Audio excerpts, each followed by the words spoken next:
आप सभी का फिर से मैं स्वागत करता हूं stock market beginner to expert series के अंदर। अभी हम अपनी वीडियो के अंदर वैल्यूएशन रेशियो के बारे में डिस्कशन कर रहे हैं। अभी तक हमने 3 वैल्यूएशन रेशियो कवर किए हैं, जिसके अंदर पी रेशियो, पीबी रेशियो और पैग रेशियो के बारे में हम ऑलरेडी डिस्कशन कर चुके हैं। तो अगर आप किसी कंपनी को सही से वैल्यूएट करना चाहते हैं, आप ये जानना चाहते हैं कि कोई भी शेयर कोई कंपनी में खरीद रहा हूं वो मेरे को किस वैल्यूएशन पे मिल रही है, तो ये 3 वीडियो आपकी काफी हेल्प उसके अंदर कर देंगे। उनका लिंक मैंने डिस्क्रिप्शन में और आई बटन में डाल दिया है, एक बार आप उन वीडियो को जरूर चेक कर लें। आज की वीडियो में हम कवर करने वाले हैं एक और वैल्यूएशन रेशियो के बारे में, जिसका नाम है ईवी बट्टे इबिडा। नमस्कार दोस्तों, मेरा नाम है संदीप बुरा। शुरू करते हैं आज की वीडियो।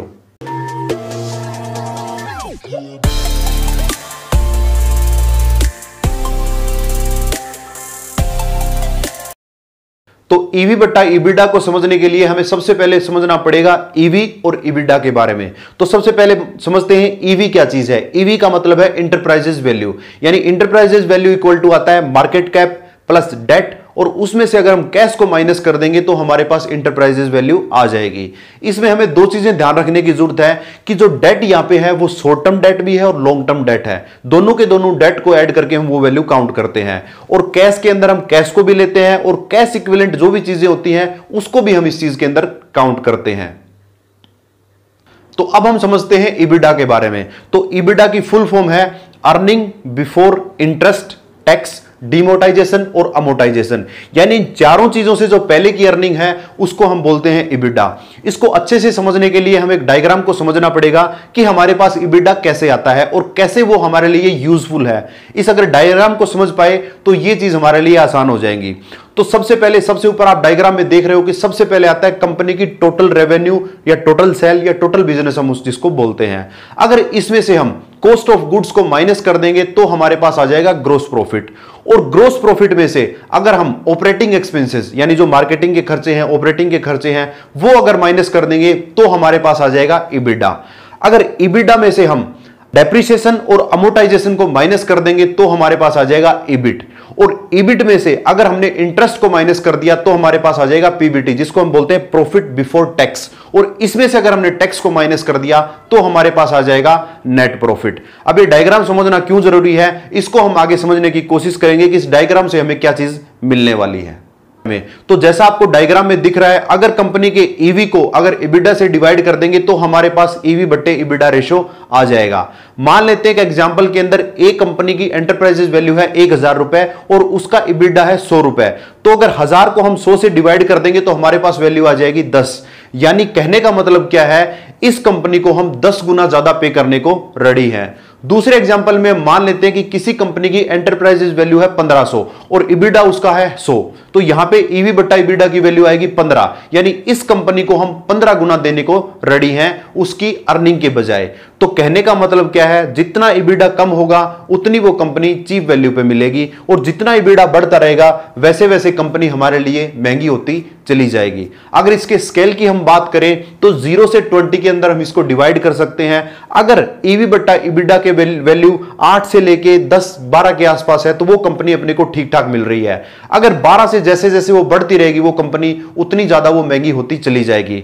तो हमें इसके साथ साथ फिर ये चेक करना पड़ेगा इसका पी कितना है, पीबी कितना है, उसके बाद हम ईवी बट्टे इबिडा को चेक कर सकते हैं। अब हम डिस्कस करते हैं ईवी बट्टे इबिडा के कुछ इंपॉर्टेंट पॉइंट्स के बारे में।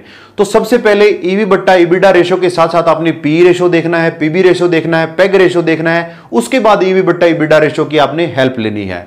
पॉइंट नंबर 2, ईवी बट्टा इबिडा सेम सेक्टर की कंपनी, सेम टाइप की कंपनी में बहुत यूजफुल है। जब आप किसी भी कंपनी को पीयर्स के साथ कंपेयर करोगे तो वहां पे आपको 100% ईवी बट्टे इबिडा रेशियो मिलेगा और वहां पे आपको ये आइडिया लग जाएगा कि ए कंपनी मेरे को बी कंपनी से कितनी ज्यादा महंगी और कितनी ज्यादा सस्ती। पॉइंट नंबर 3, जैसा आपने इसके फॉर्मूला के अंदर देखा, ईवी के अंदर डेट की वैल्यू भी काउंट की जाती है। तो जैसे जैसे डेट बढ़ेगा आपको पता है ऊपर की वैल्यू बढ़ेगी तो ईवी बट्टा इबिडा की वैल्यू भी बढ़ेगी। तो यानी ईवी बट्टा इबिडा चेक करते हुए आपको डेट की वैल्यू भी जरूर देखनी है कि किसी कंपनी का डेट कितना है। अगर ज्यादा डेट है तो ईवी बट्टा इबिडा ज्यादा होगा, कम डेट है तो डेट होगा। यानी कहने का मतलब क्या है, ईवी बट्टा इबिडा रेशियो के ऊपर डेट का बहुत ज्यादा इफेक्ट पड़ता है। पॉइंट नंबर 4 जो सबसे जरूरी पॉइंट है कि क्यों हमें ईवी बट्टे इबिडा को वैल्यूएशन के लिए काउंट करना चाहिए या क्यों इस रेशियो को हमें देखना चाहिए, क्योंकि ऑलरेडी भी हम पी रेशियो देख चुके हैं, पीबी रेशियो देख चुके हैं, पैग रेशियो देख चुके हैं। तो इस रेशियो की क्या इंपॉर्टेंस है उसको हम थोड़ा सा समझने की कोशिश करते हैं। तो जैसा आपको इसके फॉर्मूला के अंदर दिख रहा है, earning before interest, tax, depreciation और अमोर्टाइजेशन। अगर इन 4 वर्ड में से इंटरेस्ट, टैक्स, डेप्रिसिएशन और अमोर्टाइजेशन, मैं अगर आपसे पूछूं कि कौन सी ऐसी चीज है जिसके अंदर कंपनी मैनिपुलेट कर सकती है, तो कंपनी मैनिपुलेट कर सकती है डेप्रिसिएशन के अंदर। जो कंपनी के फिक्स एसेट हैं उनकी वैल्यू को डेप्रिशिएट करना कंपनी के हाथ में होता है कि कितना उनको डेप्रिशिएट करेगी।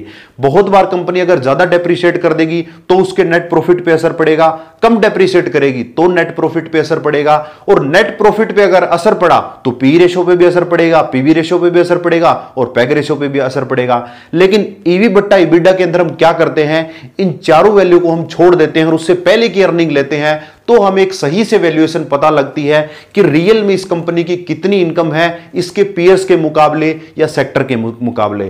तो इस वे में हम ईवी बट्टा इबिडा को इन 3 रेशियो के साथ अगर यूज करेंगे तो हमें रियल में यह पिक्चर पता लगेगी कि कंपनी की कितनी वैल्यूएशन है और किस वैल्यूएशन पे हमें वो मिल रही है। तो उम्मीद करता हूं ये वीडियो आपको अच्छा लगा होगा। इस वीडियो को देखने के बाद और पुराने 3 वीडियो देखने के बाद आपको कंपनी की वैल्यूएशन के बारे में सही से आइडिया लग गया होगा कि कैसे आप किसी कंपनी का सही से वैल्यूएशन कर सकते हैं।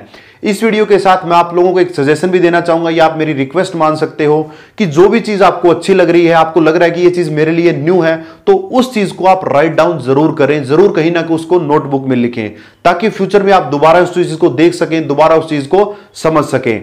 नेक्स्ट वीडियो के अंदर हम एक और पावरफुल टॉपिक कवर करने वाले हैं। तब तक के लिए सीखते रहिए, सिखाते रहिए। जय हिंद, जय भारत।